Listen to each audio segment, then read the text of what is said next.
오늘 우리가 읽을 하나님의 말씀은 요한복음 7장 1절에서 9절까지 말씀입니다. 너희는 명절에 올라가라. 내 때가 아직 차지 못하였으니 나는 이 명절에 아직 올라가지 아니하노라. 아멘.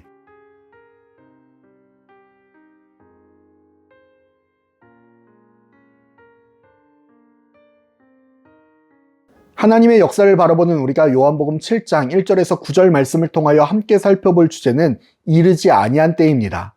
세상을 고발하시고 세상의 지도자와 그들의 잘못된 모습에 대하여 지적하시는 예수님의 모습을 점점 바리새인들과 서기관들 그리고 제사장 그룹에서 견지하기 시작했습니다. 먹을 떡만 주시면 상관없는데 영생을 말씀하시고 하나님을 아버지라 말씀하시며 자신을 인자라 말씀하시는 예수님을 주의 깊게 보기 시작했습니다. 이제 예수님을 어떻게 하면 죽일지, 예수님을 어떻게 하면 잡을지 고민하기 시작했습니다. 그때 초막절이 이르게 되었고 모든 유대인들이 예루살렘으로 향하던 시기였습니다. 그때 예수님의 형제들이 예수님에게 찾아와 이야기합니다. 예수님도 유대로 같이 올라가자고요. 그래서 거기서 사람들에게 예수님이 어떤 존재인지를 보여주자고요.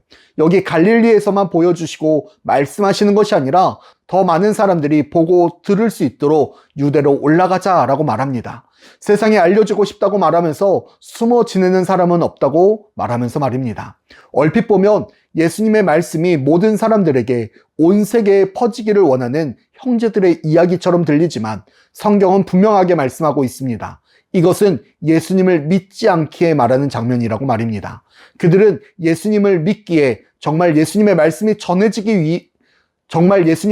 전해지기를 바라는 마음으로 유대로 가자라고 이야기하는 것이 아니었습니다. 한편으로 유대로 올라가지 못하는 예수님을 비꼬는 말이었고 예수님을 무시하는 발언이기도 했습니다. 그러나 형제들이 이야기하는 것처럼 예수님은 두려워서 유대로 올라가시면 제사장과 바리새인들 무리에 예수님이 붙잡히시고 죽으실까봐 걱정되어서 숨으신 것이 아닙니다. 도망치시는 것이 아닙니다. 아직 주님의 때가 되지 않은 것입니다. 전도를 하다 보면 믿지 못하는 사람들이 요구하는 것이 항상 있습니다.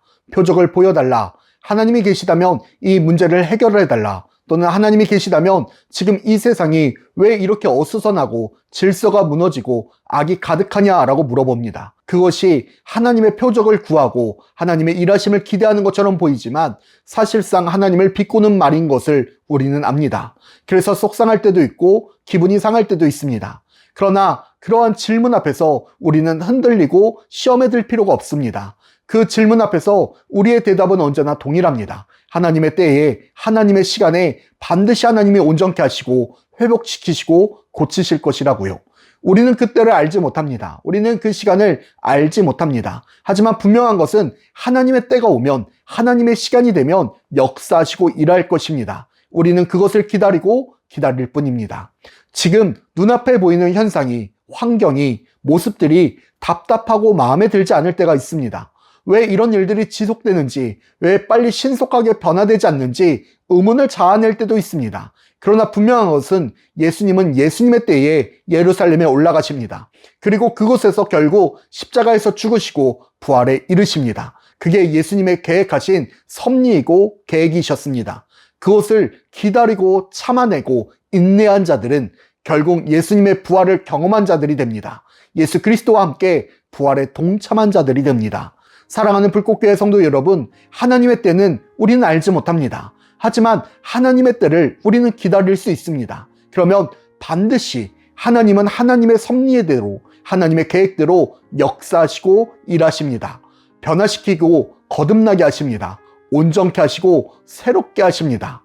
그 하나님을 우리가 믿음으로, 그 하나님을 우리가 소망함으로 오늘도 일하실 주님을 기다리고 기대하며 하나님의 역사를 구하는 불꽃교회 모든 성도들이 되기를 축복합니다.